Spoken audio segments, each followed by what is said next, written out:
दोस्तों just imagine NASA के astronauts Neptune planet पर जाएं एलियंस और अलग अलग लिविंग जीवों को ढूंढने के लिए, लेकिन उन्हें एंड में काफी अनोखी चीज हाथ लग गई थी। कहानी की शुरुआत तब से होती है जब हमारी पृथ्वी इंसानों की रहने लायक नहीं रह गई थी। हम इंसान टेक्नोलॉजी के मामले में काफी आगे बढ़ चुके थे, लेकिन साथ ही साथ प्रदूषण और पॉपुलेशन भी काफी ज्यादा बढ़ गई थी, जिसकी वजह से अर्थ का पूरा वातावरण खराब हो जाता है। इसीलिए नासा और अलग अलग देशों की स्पेस एजेंसीज ये ट्राई करने लगी थी कि वो दूसरे प्लैनेट्स पर जाकर एलियंस को ढूंढ सकें, ताकि एलियन टेक्नोलॉजी का यूज करके वो अपने अर्थ को बचा सकते हैं, क्योंकि शायद एलियन की एडवांस टेक्नोलॉजी यूज करने पर वो अपने अर्थ को बचा सकते थे। इसी तरीके से नासा वाले नेपच्यून प्लैनेट पर अपने एस्ट्रोनॉट्स का एक ग्रुप भेजते हैं, जो नेपच्यून प्लैनेट पर जाकर एलियंस और अन्य जीवों के बारे में पता लगाएगा। कई महीनों के मेहनत के बाद वो पूरा एस्ट्रोनॉट्स का ग्रुप नेपच्यून प्लैनेट तक पहुँच जाता है, लेकिन कुछ ही समय में उन एस्ट्रोनॉट्स की स्पेसशिप का कांटेक्ट नासा के हेडक्वार्टर से पूरी तरीके से टूट चुका था। नासा वालों को ये लग रहा था कि शायद से वो पूरा स्पेसशिप डिस्ट्रॉय हो चुका है और अब वो सब नेपच्यून प्लैनेट तक कभी पहुंच ही नहीं सकते। नासा ने तो ये अनाउंस कर दिया था कि उनका नेपच्यून वाला मिशन अनसक्सेसफुल हो चुका है। अब इन सारी बातों को टोटल 25 साल बीत चुके थे। नासा भले ही नेपच्यून प्लैनेट तक नहीं पहुंच पा रहा था, पर उन्हें लगातार नेपच्यून प्लैनेट से कुछ ऐसी खतरनाक वेव्स निकलती हुई दिखाई देती हैं, जो हमारे अर्थ के इन्वायरमेंट को डैमेज पहुंचा रही थी। आखिर इन खतरनाक तरंगों से कैसे बचा जाए, किसी को कुछ भी नहीं आइडिया था। अब हमें अंतरिक्ष में मौजूद नासा के एक बहुत ही बड़े स्पेस स्टेशन को दिखाया जा रहा था, जहाँ पर एक एस्ट्रोनॉट जिसका नाम रॉय होता है, वो स्पेस स्टेशन की कुछ मरम्मत कर रहा था। तभी अचानक वही सारी खतरनाक तरंगे स्पेस स्टेशन से टकराना स्टार्ट हो जाती हैं, जिससे कि वो स्टेशन धीरे धीरे डिस्ट्रॉय होने लगा था।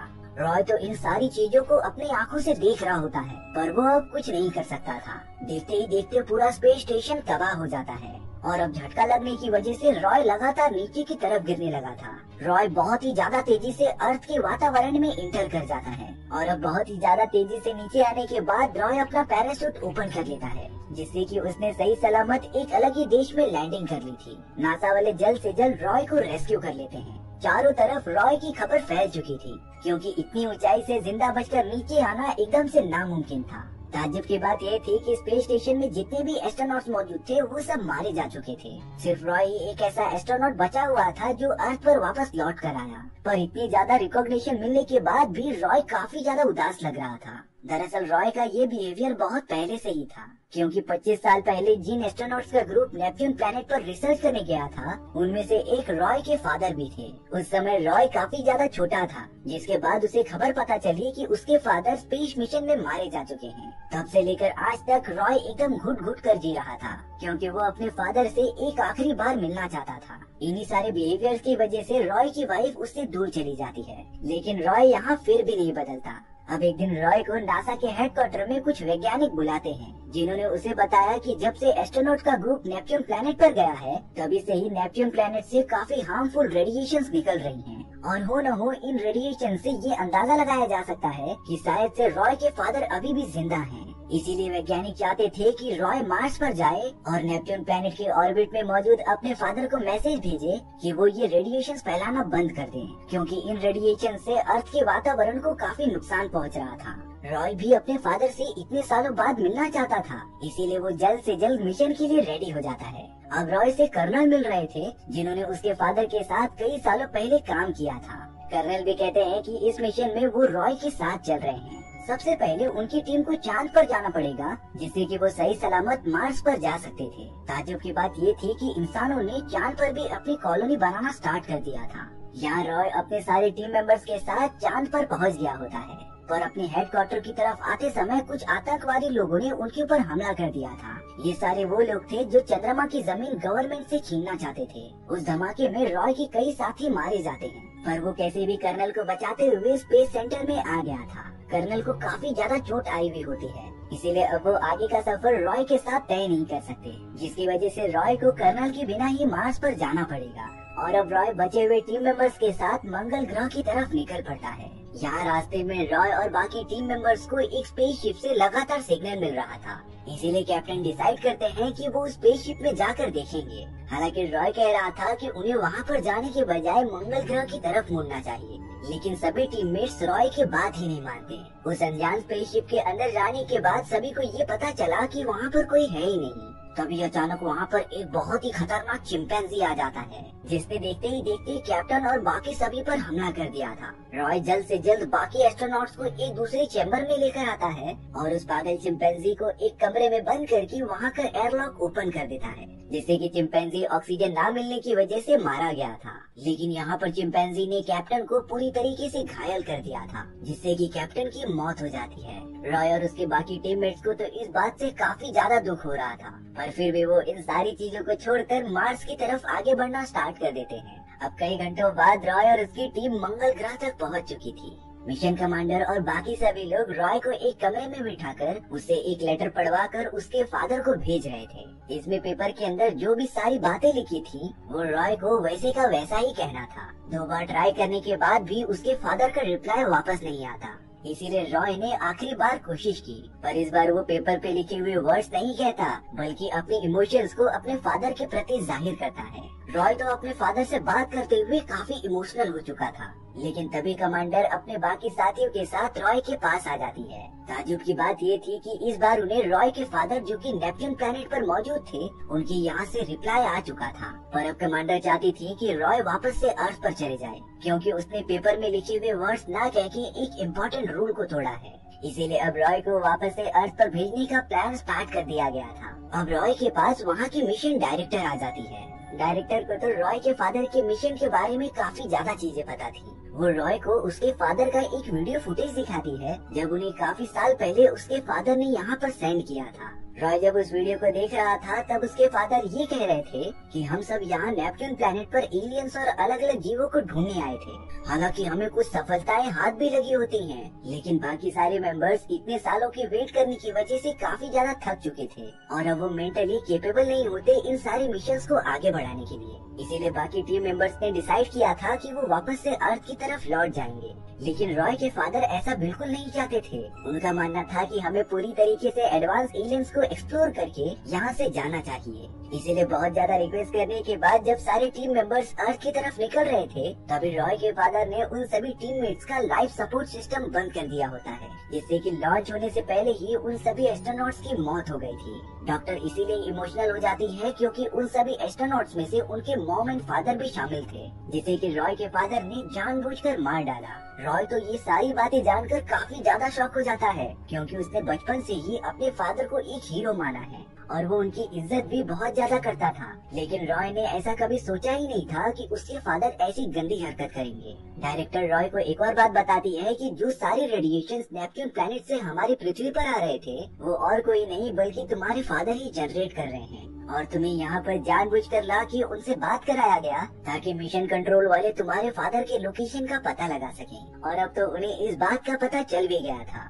इसीलिए एक टीम जुपिटर प्लैनेट की तरफ निकलने की तैयारी कर रही थी, जिससे कि वो रॉय के फादर के स्पेसशिप को पूरा डिस्ट्रॉय कर देंगे। तभी रॉय डायरेक्टर से मदद के लिए रिक्वेस्ट कर रहा था ताकि वो अपने फादर से आखिरी बार मिल पाए। इसीलिए अब डायरेक्टर ने रॉय को काफी अच्छे से गाइड करते हुए उस रॉकेट के पास भेज देती है जो नेपच्यून प्लैनेट की तरफ लॉन्च होने वाला था। रॉय जब स्पेसशिप के अंदर जाता है तब बाकी एस्ट्रोनॉट उसे देखकर काफी शॉक हो गए थे। वहाँ के कैप्टन ने तो रॉय के ऊपर गन तान दिया था क्योंकि रॉय की मेंटल कंडीशन खराब थी, और अब रॉय ने अपने आप को बचाने के लिए उस स्पेसशिप का वैक्यूम एकदम से ओपन कर दिया था, जिससे कि गेट ओपन होने की वजह से सारी ऑक्सीजन खत्म हो जाती है। यहाँ देखते ही देखते सभी टीममेट्स मारे जाते हैं क्योंकि उन्होंने अपना सूट पहना नहीं था। रॉय काफी ज्यादा लकी होता है कि वो आखिर तक टिका रहा। हालांकि उसे काफी ज्यादा दुख था कि उसकी वजह से इतने सारे बेगुनाह एस्ट्रोनॉट्स मारे गए, पर फिर भी वो अपने स्पेसशिप में बैठकर नेपच्यून प्लैनेट की तरफ निकल पड़ता है। रास्ते में रॉय लगातार अपने फादर के बारे में सोचता ही जा रहा था। उसके फादर विज्ञान और अंतरिक्ष से इतना ज्यादा प्यार करते थे कि उन्होंने रॉय और उसकी मदर को काफी साल पहले छोड़ दिया था। हालांकि वो रॉय से बहुत ही ज्यादा प्यार करते थे, लेकिन उन्हें अपना प्यार जताना बिल्कुल भी नहीं आता था। अब इतना टाइम बीतने के बाद रॉय की मेंटल कंडीशन में कुछ चेंजेस आना स्टार्ट हो जाती हैं। काफी समय तक ट्रेवल करने के बाद अब वो दिन आ गया था जब रॉय नेपच्यून प्लैनेट के पास अपने फादर के स्पेसशिप तक पहुंच जाता है।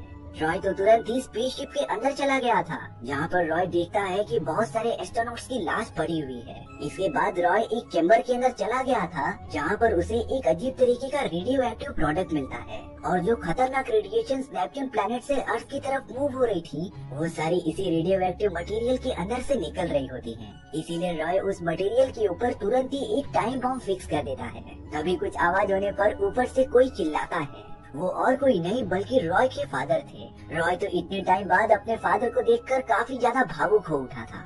उसके फादर भी ये समझ जाते हैं कि ये उसका बेटा रॉय है, जो काफी बड़ा हो चुका है। रॉय तो अब अपने फादर से क्वेश्चन करने लगा था कि उन्होंने अपनी फैमिली को क्यों छोड़ दिया। तभी बहुत ही ज्यादा फ्रस्ट्रेशन में रॉय के फादर उससे ये कहते थे कि उन्हें तुमसे और तुम्हारी मॉम से जरा भी लगाव नहीं था। वो तो विज्ञान और अंतरिक्ष को अपनी नई दुनिया बनाना चाहते थे, इसीलिए इस जानलेवा मिशन की तरफ निकल पड़े थे। रॉय तो अपने फादर के मुंह से ये सारी बातें सुनकर एकदम आश्चर्यचकित रह जाता है। पर रॉय ये सारी बातें समझ रहा था कि उसके फादर यहाँ पर कई सालों से रह रहे हैं, जिससे कि उनके मेंटल कंडीशंस में चेंजेस होना एकदम ऑब्वियस था। रॉय के पूछने पर उसके फादर ये बता रहे थे कि उन्हें यहाँ पर कोई भी एलियन और अलग प्रजाति मिली ही नहीं, यानी कि इस ब्रह्मांड में हम इंसानों से ज्यादा इंटेलिजेंट कोई है ही नहीं, और आज जो भी अर्थ की कंडीशन है वो हम इंसानों की गलती की वजह से है। इसीलिए ये सारी गलतियाँ भी हमें ठीक करनी पड़ेंगी।